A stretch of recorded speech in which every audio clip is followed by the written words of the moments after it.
ఇవాళ నువ్వు అనుకుంటున్నావు రేవంత్ రెడ్డి ఆయన శపథాలు చేస్తుండ్రు రేవంత్ రెడ్డి మధ్యన కేసీఆర్ ను మళ్ళా మొలకెత్తనీయడంట. నేను ఆయన చెప్తున్నా రేవంత్ రెడ్డికి, నువ్వేంద్రా కేసీఆర్ ను మొలకెత్తనీయకపోయేది?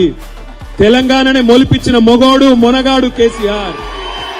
60 దశాబ్దాలు 60 ఏళ్లు నీ కాంగ్రెస్ పార్టీ తెలంగాణను తొక్కి పెడితే మొలకెత్తదు అని మీరు విర్రవీగితే మీరు కాదన్న తెలంగాణనే ఢిల్లీ మెడలు వంచి మొలిపించినోడు కేసీఆర్. నువ్వేంది కేసీఆర్ ని పీకేది? కేసీఆర్ చెప్పు కాలి ధూళికి కూడా నువ్వు సమాధానం కావాలి. ఇవాళ ఏదో అడ్డిమారి గుడ్డి దెబ్బల ముఖ్యమంత్రి అయినవు, ఇంకో 3 ఏళ్లు టైంపాస్ చేయి. ఇదివరకు కూడా ఒకటి ఉండే కిరణ్ కుమార్ రెడ్డి అని, ఇలా యాదుకున్నాడు ఎవరికన్నా? ఇట్లనే ఉంటారు, ఇటువంటి వాళ్ళు వస్తారు పోతారు, ఐరాగరగాలు. అయ్యేది లేదు పీకేది లేదు, వీళ్ళతో ఊదు కాలేదు పీరు లేవది. 4 రోజులు ఎగురుడు దుంకుడు ఉంటుంది. కాకపోతే ఇక ఉంటారు కదా ఇప్పుడు కొంతమంది కాంగ్రెస్ వాళ్ళు సర్పంచ్లు అయ్యారు కొత్తగా, ఇక వాళ్ళ ఎగురుడు మామూలుగా ఉండదు.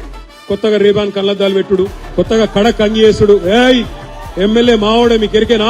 గట్లనే వీడు కూడా హౌలగాడు. కొద్దిగా ముఖ్యమంత్రి పదవి రాగానే ఇంత మిడిసిపాట. మేము కూడా చేసినాం ప్రభుత్వం 10 ఏళ్ళు.